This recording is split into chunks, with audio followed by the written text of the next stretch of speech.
Selma Torres Omuro, entrevistado por Karen Workman. Registro 19 de fevereiro de 2011. Realização Instituto Peabras, Museu da Pessoa e Secretaria de Cultura do Estado de São Paulo. Entrevista número Museu em Rede, registro CB 010. Bom, Selma, eu vou começar tudo de novo perguntando o seu nome completo, lugar e a data do seu nascimento. Meu nome é Selma de Araújo Torres Omuro, eu nasci aqui em Registro no dia 11 de fevereiro de 1965. Me conta um pouco dos seus pais, como eles vieram parar em Registro?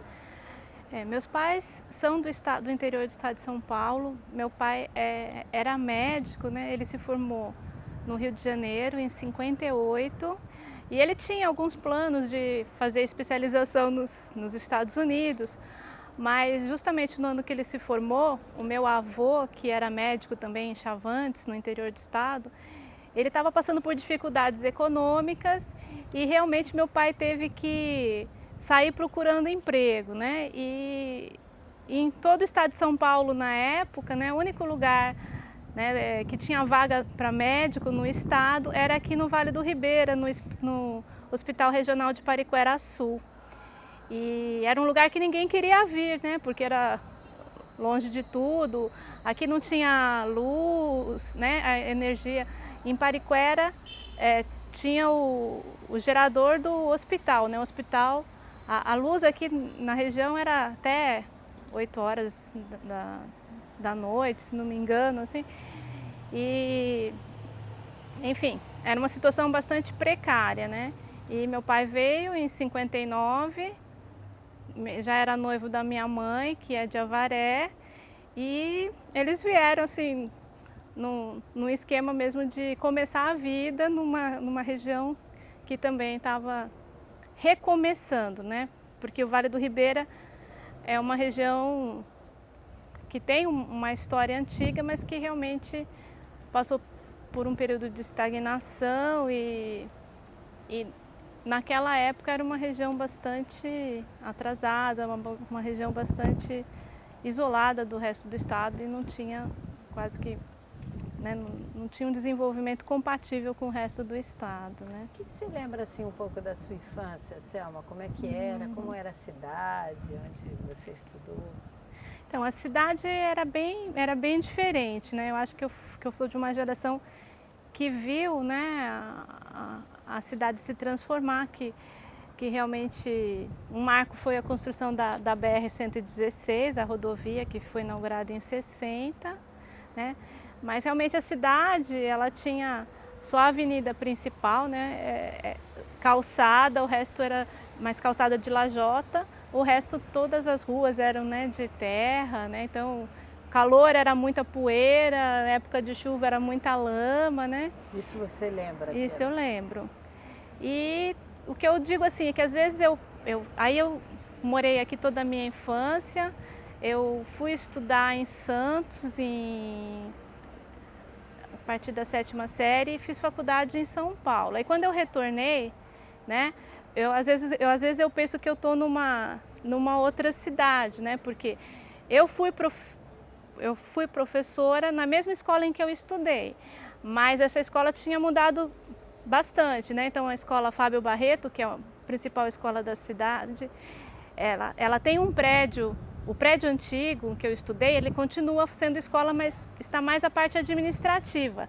As salas de aula agora é um outro prédio, então eu era professora na mesma escola que eu estudei, mas eram outras salas de aula, era uma outra escola, né? O clube da cidade, o RBBC, que é um clube que eu também frequentei na adolescência, quando eu voltei, assim, ele continua no mesmo lugar, só que o prédio foi demolido e construído outro, né? Então é um outro prédio. Então, às vezes, aquelas lembranças da minha adolescência, da minha infância, são diferentes, né? Quer dizer, é o mesmo espaço, mas foi remodelado, né? Esse prédio aqui, eu conheci, assim, hoje ele está mais bonito, né?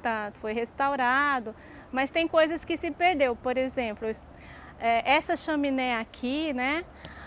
Todo dia às 6 horas da tarde, as andorinhas entravam, elas dormiam na chaminé e elas faziam um bailado, elas ficavam revoando, entrando uma a uma dentro da chaminé.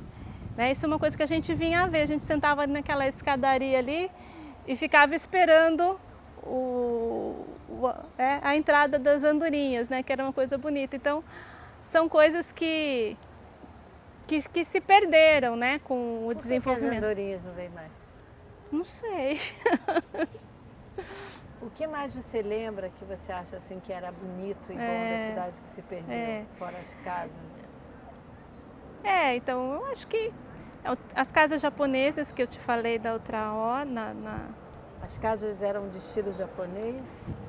Elas não eram estilo japonês puro, mas elas tinham aquele bangalôzinho em cima, né? Então eu até uma vez escrevi uma crônica que eu falava isso, que eu era criança e que eu ficava imaginando, né? Porque eu não era da colônia japonesa, né? E eu olhava aquela casinha e achava assim muito bonitinha, né? Eu imaginava que era uma casinha de boneca, porque era pequenininha. Então eu tinha uma curiosidade muito de subir lá naquela casa e conhecer, né? O que tinha naquela casinha que ficava em cima do telhado, né? Enfim, hoje eu reconheço que a cidade tá mais bonita, né? Tá asfaltada, esse espaço revitalizado, né? Ficou muito bonito, né? Mas a cidade, né? Também perdeu, né? Por exemplo, essa parte aqui foi preservado o patrimônio, né? Mas lá muitas casas antigas foram destruídas, né? Tem a questão da escola japonesa, que eu também te falei, então, né? Conta um pouco, você está estudando a história da escola japonesa, né? O que você está estudando? Então, porque quando começou a colonização aqui, realmente a região estava abandonada, praticamente não tinha escolas, né? E a colônia tinha essa preocupação de dar uma escolarização para os seus filhos, né? E e como o governo do estado realmente não tinha escola para todo mundo, foram feitos alguns acertos, né? Muitas das escolas que hoje são as escolas estaduais, os prédios realmente foram construídos pela colônia japonesa e o estado pagava o professor, né? O professor português, e a colônia dava o prédio e também colocava o seu professor japonês. Mas em 1938, o governo do Getúlio Vargas, né, começou a política de nacionalização do ensino e foram proibidas todas as escolas estrangeiras de funcionar no estado, né? Aliás, foi toda uma série de legislação. Antes da proibição total, também saiu uma lei que dizia que só podia ensinar uma língua estrangeira a partir dos 10 anos. Qual era o medo que o governo? Que primeiro a criança tinha que ser alfabetizada em português para depois ter acesso a uma língua estrangeira, né? Estado novo, né? Nacionalismo, a ideia de realmente, né, de você formar essa mentalidade nacional e essa foi feita toda uma legislação para limitar as escolas estrangeiras, não só a japonesa, mas as alemãs, né? Então também ou de qualquer outra nacionalidade, mas no caso Japão e Alemanha, né? Depois com a declaração da guerra, realmente, né, a colônia, não só as escolas, né, mas toda uma proibição de se comunicar em japonês, né? E então esse tema me chamou a atenção. Tem um detalhe que eu falei, tinha uma escola japonesa, essa era só para ensinar japonês e só podia ser matriculado crianças com mais de 10 anos. Ela funcionava num lugar onde hoje é o estádio de futebol da cidade, né? Porque a escola foi proibida, foi fechada, foi abandonada e acabou sendo demolida. E onde os japoneses tinham uma escola, os brasileiros colocaram um campo de futebol, né? Então isso eu acho muito significativo. Agora, Selma, eu queria voltar com você, da sua infância e até você sair da cidade, como é a sua lembrança com relação à convivência das crianças na escola e as diversas culturas, japonesa, não japonesa. Você tem lembrança disso? Não, eu acho que nós vivemos assim, a nossa época já havia maior integração, né? Começaram, então na nossa geração começou a ser mais comum os casamentos mistos, né? E mesmo na escola, assim, a gente não já viu uma boa convivência, né? Agora, sempre teve aquela coisa, né? Os japoneses, tinha aquele estereótipo, né, do japonês ser muito certinho, né? Muito CDF, muito inteligente, mas também já estava começando a quebrar um pouco isso, né? Então, não havia, assim, problema de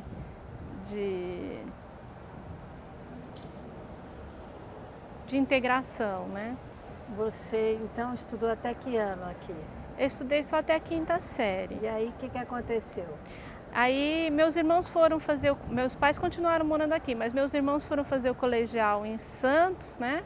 Porque isso também era uma coisa muito comum. Como a gente não tinha, aqui também não tinha universidade, não tinha muitas opções, né, de ensino, então era muito comum, né, as famílias assim, cujos pais tinham um pouco mais de condição, mandar os filhos estudarem fora, né? Mas eu fui assim bem precoce, né? Mas é porque meus pais, quando mandaram meus irmãos para fazer o colegial, já me mandaram. Eu fui fazer 6ª série em Santos. Você tinha quantos anos? Eu tinha 12 anos. E você foi morar com seus irmãos, então? Eu, meus irmãos e minha avó, né? Mas na verdade, assim, meu pai tinha um apartamento lá e minha avó morava com a gente aqui, mas ela foi para cuidar da gente, né? E você viu muita diferença? Ah, sim, a cidade mudou bastante, né? Não, mas entre aqui e lá, quando você chegou lá? Não, eu acho que a diferença você percebe, né? Mas é muito mais opções, né? Mas eu acho assim, em termos de escola, eu acho que a gente vivia... Eu não senti assim muita diferença de dizer que a escola era muito melhor, né? Embora eu estudasse aqui em escola pública, eu fui estudar num colégio particular em Santos. Eu não senti muita diferença, né? Aí depois de Santos você foi estudar? Em São Paulo. O que você foi estudar? Eu fui fazer História, né? Fiz História na USP, me formei professora e comecei uma época, pretendia até ficar em São Paulo, mas não... Apareceu uma oportunidade de eu vir aqui para Registro, justamente como eu estava trabalhando no estado e em São Paulo, apareceu uma oportunidade de eu voltar para cá para trabalhar nesse curso de magistério, o Cefam, que era um projeto novo da Secretaria da Educação. E como eu estava assim, numa realidade difícil, trabalhando em São Paulo, pegando 2 ônibus para ir dar aula, aí minha mãe falou assim, volta para cá, já que você virou professora de escola pública, vem ser professora aqui, né? E foi legal, assim, na verdade. Aí eu comecei a ter uma outra visão da região também, né? Quando eu fui professora nesse curso que é chamado Cefam, que é curso específico de formação para o magistério, era um curso que tinha uma proposta inovadora e acabou concentrando nesse curso vários jovens que estavam terminando a faculdade, que tinham essa mesma experiência de ter estudado fora, voltado. E uma das coisas que a gente fazia muito era educação ambiental, né? Tinha um professor de biologia, cara até do Rio. A gente fazia umas excursões para conhecer, então fomos conhecer a Ilha do Cardoso, lá em Cananéia, o Petar, o Parque Estadual do Alto Ribeira, né? E aí foi que eu comecei a conhecer o Vale, né? Foi quando eu retornei como professora e redescobrindo assim, né, a riqueza. Eu também organizei uma da excursão que a gente fez com os alunos, também foi para Cananéia, para Iguape, comecei a estudar mais a história da região, né? comecei também a valorizar mais, né? Porque na verdade a gente tinha essa ideia, né? Que era uma cidade muito feia, né? Que era uma cidade, tinha essa ideia, né? De ser a região mais pobre do estado. E depois nesse retorno eu consegui ver com outros olhos a região, né? Ah, e sobre a questão da adolescência também, quando a gente estudava fora, a gente trazia os nossos amigos, às vezes para passar as férias, né? Ou primos meus que vinham de outra cidade. E eles adoravam vir para Registro. Porque apesar da cidade não ter nada, a gente tinha aquela coisa da turma, né? Então, a gente vinha para a beira do rio, às vezes tinha uma época que tinha um rapaz que não era da turma, mas que fez amizade com a turma, que ele tocava violão. A gente vinha aqui para a beira do rio e como assim, era uma cidade pequena, a gente não tinha horário para voltar, né? Então, uma amiga minha de Santos vinha passar as férias aqui, namorou com colegas da turma, né? Chegava lá em Santos, nossa, mas fui passar as férias em Registro e é muito legal, né? Primas, uma prima minha de Vitória do Espírito Santo, muita gente de fora, né? Vinha, né? E tinha esse clima, né? De cidade do interior, da turma, das festas que a gente ia fazer, churrasco na fazenda do Wellington, churrasco lá no sítio do Caverna, né? Então essa fase da adolescência, eu tenho até mais recordação do que da infância. Ô, Selma, e aí você se casou aqui? É. Como foi o seu casamento? Meu casamento, então, eu casei com um rapaz de família japonesa, mas que justamente enquanto eu morei aqui eu não conhecia, né? Eu também, a gente é professora de história, né? Tudo acaba vinculando com a história, né? Então, o meu marido, eu não conhecia ele na infância, né? E ele foi fazer, ele também estudou fora, ele fez processamento de dados em São Carlos, né? Na Federal de São Carlos, e ele estava, depois que ele se formou, ele começou a trabalhar em São Paulo, né? E foi justamente na época do Plano Collor, ele estava no começo da carreira, ele tinha mudado de emprego, saiu de uma empresa e foi para outra. E aí, quando deu o Plano Collor, né, ele era recém-chegado numa empresa, na Bolsinhas, e ele, jovem, não era solteiro, né, ele foi um dos primeiros a ser cortado. Aí ele ficou um tempo procurando emprego em São Paulo, não conseguiu, aí voltou. O pai dele tinha uma casa comercial aqui, uma papelaria. Aí ele voltou, começou a trabalhar com o pai, né? E acabou se acomodando, desistiu da carreira dele, né? Com processamento de dados, né? E aí, mas ele gostava muito de cinema. E através de uma colega minha, a gente fundou um cineclube aqui. Isso também você já tinha voltado? Quando eu já tinha voltado, né? Então, na verdade, assim, então eu sempre brinco com os meus alunos, né? Que o Plano Collor foi um arraso para o país, né? Mas que, graças a ele, eu encontrei o meu marido, porque ele não tinha planos de voltar, né? Aí vocês fundaram um cineclube? É. Para trazer filmes? Porque o nosso cinema aqui também, né, estava abandonado, só passava ou filme de luta, né, de luta marcial ou pornográfico. E aí a gente montamos um cineclube, começamos a trazer, usando no próprio espaço do cinema, a gente alugou um horário, a gente locou, né, e começamos a trazer alguns filmes de arte, e foi aí que a gente se conheceu e começou a namorar, né. E aí, nessa época, a família dele achou normal você... Achou, Não, nessa época já não tinha mais problema. Aí vocês se casaram? Vocês tiveram filhos? Nós temos um casal, gêmeos. Que estudam aqui? Estudam aqui. Então, hoje eles estão com 15 anos, né? Estão terminando estão no segundo ano do ensino médio. Mas a gente tem a intenção que eles têm a intenção de sair para estudar, né, também.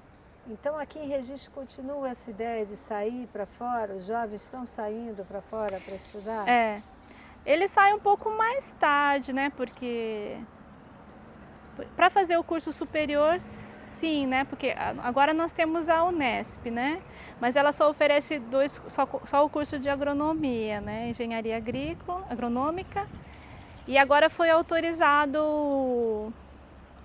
o curso de engenharia de pesca, não sei se talvez para o ano que vem ainda, né? E tem a faculdade local. A faculdade local, ela tem crescido bastante, né? Mas realmente as opções de curso ainda não, né? Ainda existe assim um certo, eu não digo preconceito, né? Mas claro, é uma faculdade que não tem ainda uma estrutura, né? Não tem muita opção de curso, então essa ideia de fazer o curso superior fora ainda então é é comum presente. o pessoal todo sair daqui para ir estudar fora. É. E agora, o que você acha que vai ser a vocação de Registro e da região daqui para frente? A gente acredita que tem que investir nessa parte do turismo, né? Porque a região realmente ela tem, embora seja uma região em termos economicamente, né? Dentro do estado de São Paulo seja uma região, né, de baixa renda, né?